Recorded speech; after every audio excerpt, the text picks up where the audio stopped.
자, 이제 비밀 하나 방출합니다. 어려서부터 많은 영어 교육에 노출이 됐고 심지어 영어 유치원을 나왔고 영어에 대해서 특별 교육을 받은 학생이라고 하더라도 거의 모든 아이들에게 예외 없이 가장 중요한 나이가 바로 안녕하세요. 반갑습니다. 해나쌤 영어의 해나쌤입니다. 영어를 배우는데 적기가 있을까요? 결론부터 말씀드리면 네, 있습니다. 물론 배움에는 왕도가 없습니다. 우리는 나이가 많든 적든 때를 따라 배움이라고 하는 우리를 성장시킬 수 있는 도구, 그 자리에 나가는 것이 우리의 삶의 특권이자 또 권리이기도 합니다. 특별히 초등학생 자녀를 두신 부모님이라면 오늘 이 영상을 끝까지 놓치지 말고 보시기 바랍니다. 제가 시작하면서 영어의 적기가 있다고 말씀드렸죠? 그렇다면 그 적기를 놓치지 않는 것이 중요하기 때문에 모든 분에게 다 적용될 수 있지만 특별히 초등학생 저학년 자녀를 두신 학부모님들에게는 더 좋은 희소식이 될 것입니다. 우리 아이가 어떻게 하면 영어를 효과적으로 효율적으로 놓치지 않고 적기에 잘할 수 있을 것인가 라는 주제로 오늘의 영상을 다뤄보도록 하겠습니다. 보통 언어학자들은요, 영어의 노령기를 13세에서 14세 정도로 봅니다. 제가 처음 이 연구 결과를 접했을 때는 13살, 4살밖에 안 되는 아이들한테 영어의 노령기라니 너무하다 이런 생각을 한 적도 있었습니다. 물론 지금도 그 근본적인 생각에는 변함이 없지만 제가 현장에서 30년 이상 아이들을 가르쳐 본 결과 영어의 적기를 놓치지 않는 것은 굉장히 중요합니다. 자, 그러면 영어의 적기는 몇 살 정도가 될까요? 영어의 적기를 탁 집어서 몇 살이다 라고 말할 수 있을까요? 그래도 오늘 제가 시원하게 이 말씀을 드려야 여러분의 가려운 것을 긁어드릴 수 있을 것 같다는 생각이 듭니다. 네, 있습니다. 대한민국 국민들의 절대 다수 95% 이상은 영어를 EFL 환경에서 배웁니다.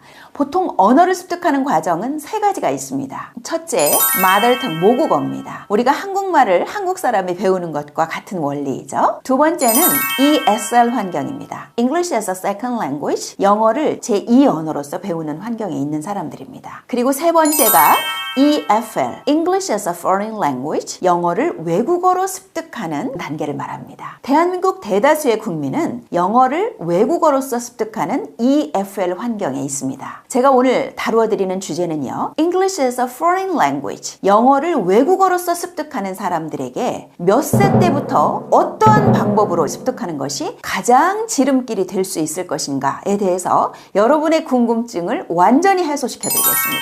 우리 아이들은 보통 유치원에 가면 영어를 조금씩 배우기 시작을 하죠. 그 전에 개인차가 좀 있기는 하지만 유치원 때부터 본격적인 영어 교육이 시작된다고 보시면 되겠습니다. 이렇게 유치원 때는 그냥 흘려듣는 정도, 그리고 유치원에서 좀 배우는 정도, 방과 후 학습으로 하는 정도, 이 정도로 노출이 되다가 초등학교에 들어가고 나서 초등학교 3학년부터 본격적으로 학과목으로서의 영어 공부를 시작합니다. 여기부터 본격적인 변곡점이 생기기 시작합니다. 자, 이제 여러분께 비밀 하나 방출합니다. 어려서부터 많은 영어 교육에 노출이 됐고 심지어 영어 유치원을 나왔고 영어에 대해서 특별 교육을 받은 학생이라고 하더라도 거의 모든 아이들에게 예외 없이 가장 중요한 나이가 바로 10세입니다. 모든 아이들이 공통적으로 변곡점을 지나가야 하는 때가 있으니 그때가 바로 10살입니다. 초등학교 3학년인 셈이죠. 왜 초등학교 3학년이 영어의 변곡점이 되는 시기인지 그 근거를 말씀드리겠습니다. 물론 유치원 때부터 영어 유치원을 나왔을 수도 있고 특별한 영어 교육을 받았을 수도 있지만 10세, 즉 영어의 변곡점을 지나가는 이 나이 때부터는요, 누구나 준비해야 되는 과정이 있습니다. 이 영어의 변곡점에서 가장 큰 역할을 하는 것이 바로 땡땡 영어입니다. 무엇일까요? 이 변곡점을 지나가야 되는 가장 중요한 단어가 바로 학습 영어입니다. 굉장히 중요한 단어예요. 제가 부모님들에게 더 강조드리는 이유는 많은 부모님들께서 이 변곡점 시기를 놓치기 쉽습니다. 그래서 이 시기를 지나가고 나면 이 시기를 놓쳤다는 그 자체만으로 굉장히 어려운 시기가 곧 옵니다. 제가 심지어 현장에서 많은 학부모님들 뿐만 아니라 강사 교육을 숱하게 진행하면서 우리 선생님들을 직접 만나본 결과 현장에 계시는 전문가들조차도 이 중요한 시기에 대해서 인지하지 못하고 계시는 경우가 있습니다. 그래서 오늘 이 영상을 보시는 분들, 특별히 초등학교 저학년 자녀를 두신 학부모님이라면 이 영상이 큰 도움이 되실 것입니다. 10세, 그러니까 초등학교 3학년이 영어에 있어서 가장 중요한 변곡점이라고 말씀드리는 이유가 있습니다. 그 핵심 단어가 바로 땡땡 영어, 학습 영어였습니다. 학습 영어가 무슨 뜻이냐면요, 10세 전까지는 아이들이 굉장히 영어를 루즈하게 배웁니다. 예를 들어서 영어 동요, 영어 동화, 디즈니 영화, 또 mp3도 켜주시고 하면서 우리 아이들에게 안 들어도 좋고 들으면 더 좋고 부모님들의 소망을 담아서 제발 영어를 잘할 수 있기를, 이런 마음으로 영어에 대해서 그냥 자유로운 노출, 방출 수준입니다. 그러나 사실 이렇게 해서는요, 도움이 전혀 안 된다고 볼 수는 없죠. 그러나 중요한 건 언제까지 흘려가는 시기만 있어서는 안 되고 본격적으로 주워 담아야 되는 시기가 있는데, 그게 바로 10살이라는 겁니다. 이해가 되셨습니까? 9살은 안 되나요? 11살은 안 되나요? 다 됩니다. 하나의 특정한 시기를 예를 들어서 그 바운더리를 함께 싸고 있는 거예요. 결론은 9살도 되고 11살도 됩니다. 하지만 10살이라는 특정 시기는 초등학교 3학년부터 영어를 본격적으로 학습 영어로 들어가는 것을 놓치지 말아야 된다는 것을 가시적으로 직관적으로 전달해 주기 위해서 10살이라는 단어를 사용하고 있는 것입니다. 몇 살이요? 맞습니다. 10살이요. 이 시기에 어떻게 영어를 본격적으로 주워 담습니까? 이제는 학습 영어, 본격적으로 영어를 주워 담는 방법에 대해서 말씀드립니다. 그 전까지는요, 영어를 플레이그라운드, 놀이터처럼 사용했어요. 안 들어도 좋고 들으면 더 좋고, 또 읽을 수 있으면 더 좋고 아니어도 괜찮고, 못 써도 좋고 쓰면 더 좋고, 이렇게 불특정 다수에 대한 방대한 영어 노출이 효과가 급격하게 떨어지는 시기가 바로 10세입니다. 학습 영어를 시작해야 되는 시기라고 볼 수 있어요. 그래서 우리 아이들이 그동안에는 돌아다니면서 영어를 들었다면, 영어를 봤다면, 이제는 엉덩이를 붙이고 앉아야 되는 시기입니다. 이게 학습 영어의 첫 번째예요. 앉아서 무엇을 준비합니까? 연필도 준비하고 지우개도 준비하고 읽을 준비도 하고 자리를 정비해서 본격적으로 읽고 쓰는 훈련에 들어가야 됩니다. 어떻게 시작하는 것이 좋을까요? 이 방법은 3가지로 정리해서 요약해 드리겠습니다. 첫째, 스텝 1, 사운드 리딩입니다. 보고 소리를 내서 단어를 읽을 수 있어야 돼요. school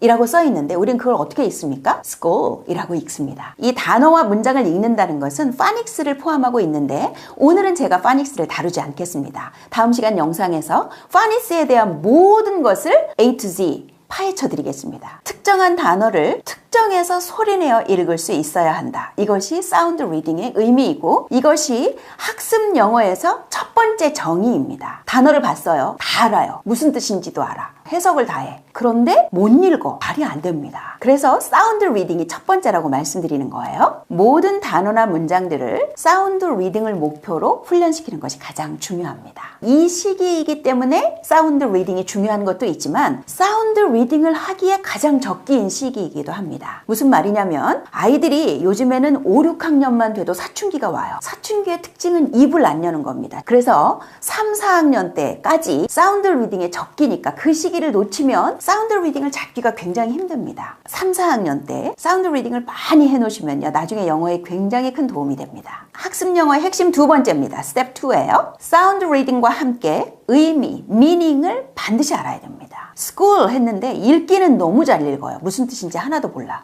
언어를 배우는 이유는요, 소통하기 위함입니다. I go to school every morning at 8 o'clock from Monday to Friday. 이런 문장이 있다고 한번 쳐봅시다. 너무 잘 읽었어. 너무 잘 읽었는데 뭔 뜻인지 하나도 몰라. 이러면 소통이 될까요? 우리가 언어를 배우는 이유는요, 소통하기 위함입니다. 소통의 도구는 말로 소통하거나 글로 소통하거나 둘 중에 하나거든요. 그래서 우리 아이들이 뜻을 모르는 언어는 언어가 아닙니다. 그런데 이것을 잘못 이해해서 뜻은 나중에 다 알게 돼. 그냥 많이 영어를 잘 읽을 줄만 알면 돼. 굉장히 위험합니다. 영어를 잘하는 것이 목표야. 소통 못해도 돼. 이렇게 가르치시는 거하고 똑같으신 거예요. 반드시 의미와 뜻을 알아야 됩니다. 의미와 뜻을 알 때는요, 모든 단어에는 품사라는 것이 있습니다. 예를 들어서 happy라는 단어를 행복 이런 명사로 인지하시거나 동사로 인지하게 해서는 절대로 안 되고요. 그대로 형용사야 라는 품사를 인지하라는 뜻이 아니라 happy 하면 행복한이라는 형용사 자체의 단어를 인지하는 것이 중요합니다. happiness, 행복이라는 명사로, happy, 행복한이라는 형용사로 I am happy, 나는 행복해. happy 자체가 동사가 될 수 없다는 것을 단어를 외울 때 품사적인 성격을 함께 외워버리면 나중에 이중 공부할 필요가 없습니다. 단어를 사운드 리딩, 소리내어 읽고 의미를 같이 인지하는 것이 두 번째입니다. 자, 마지막 세 번째는요. writing, 쓸 줄 아는 것입니다. 제가 여기서 말씀드리는 writing은 아이들이 영어 일기를 쓴다거나 유창하게 쓰는 writing이 아니라 school,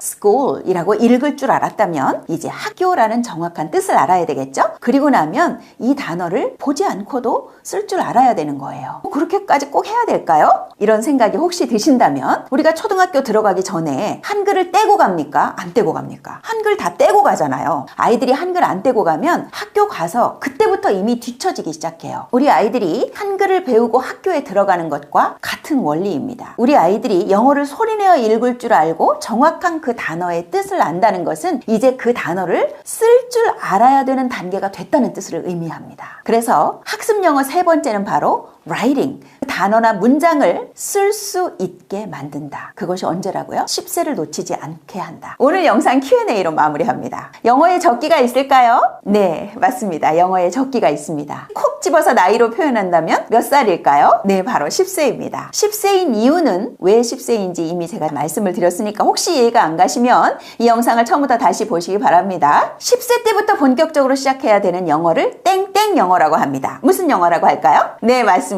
학습 영어입니다. 학습 영어에서 가장 중요한 세 가지 구성 요소가 있습니다. 한번 말씀해 보세요. 첫 번째, 스텝 1, 뭐가 가장 중요하다? Sound reading, 소리내어 읽는 읽기가 중요하다. 두 번째, 뭐가 중요하다고요? 정확한 뜻을 아는 것이 중요하다. 세 번째, 읽을 줄 알고 뜻을 알았다면 이제 이 단어와 문장을 쓸 줄 알아야 하는 단계가 됐구나. writing입니다. 이 세 가지 단계를 10세 때 놓치지 않으시면 우리 아이들이 영어의 기초를 아주 잘 닦고 있는 것이고요.